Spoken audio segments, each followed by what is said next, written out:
नाशिक शहरातील पंडित कॉलनी परिसरात दुपारच्या सुमारास धक्कादायक घटना घडली आहे।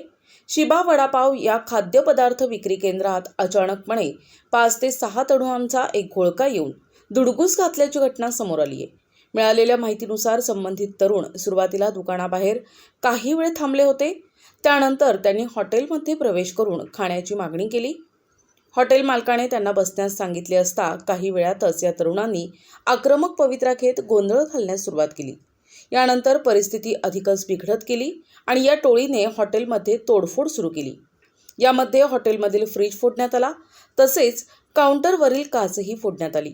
धक्कादायक बाब म्हणजे काही तरुणांच्या हातात कोयते असल्याचेही साक्षीदारांनी सांगितले।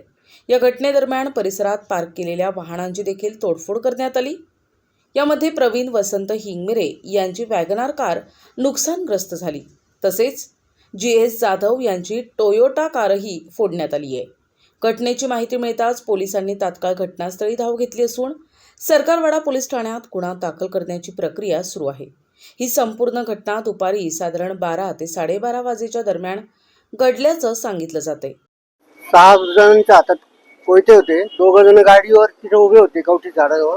मग इकडून गाड्या फोडून कवठीच्या झाडाजवळ ते गाडीवर बसून निघून गेले। मी आणि माझा मित्र आम्ही चाय पित होतो आणि चहा पिता पिता ते 5-6 मुलं आले, रस्त्यामध्ये उभे होते। त्यांनी सांगितलं की संतोष भैयांनी की साईडला थांबावा। ते म्हणे हा ठीक आहे, आम्ही आमचा एक मित्र येतोय, त्याची वाट बघतोय।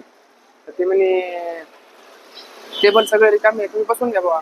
मग 5-10 मिनिटात माझा चहा पिऊन झाला। समोरचा माझा एक मित्र होता, त्यांनी पण त्याचा नाश्ता झाला आणि त्यांनी अचानक हल्ला केला। संतोषचा फ्रीज तोडला, बाहेरचं टेबल बिबल फोडले। त्यांच्या हातात कोयते होते 5-6 जणांच्या। तोडून सिनी इकडे पळताना त्यांनी 5-6 गाड्यांचे नुकसान पण केली। दहशत करून सिनी 2 व्हीलरवर निघून गेले पळून। काही बांधील नव्हतं तोंडाला, काही नाही, ओपनच होते। आणि समोरच्या लोकांना सांगायचे काही तुम्ही येऊ नका आमच्या समोर, आम्ही डोक्यात कोयता मारू।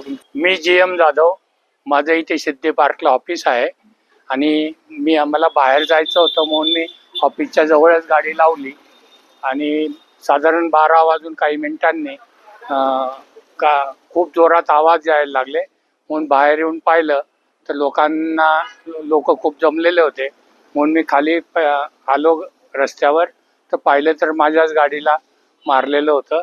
पुढून पण काच तोडलेली आहे आणि साईडने कोयत्याने काच तोडलेली आहे आणि पुढून मात्र गजाने तोडलेली आहे। तर हे भयानकच होत आहे नाशिकमध्ये।